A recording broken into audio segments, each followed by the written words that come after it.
May hangganan ang lahat. Ito ang sinabi ni dating Pangulong Rodrigo Duterte patungkol sa lahat ng mga dinaranas nila sa kamay ni Pangulong Bongbong Marcos. Inihatid ni Duterte ang naturang mensahe sa pamamagitan ng anak nitong si Vice President Sara Duterte. Nagkita ang mag-ama sa dahig matapos umanong sapilitang ilipad doon ang dating Pangulo upang ikulong at litisin ng ICC. Sabi po niya, dahil sinabi ko, madami ang nasaktan.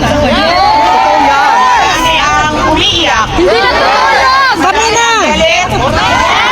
Sinabi ko, mahalaga, madami ang nag-upset.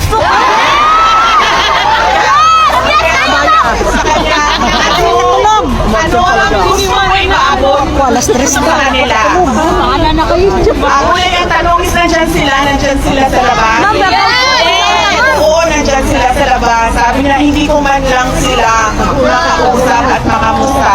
Sabi ko, darating tayo dyan. Pero sabi ko, ibigay mo muna ngayon sa akin ang mensahe mo para sa kanila. So sinabi niya, unang-una, relax lang. May hangganan ang lahat.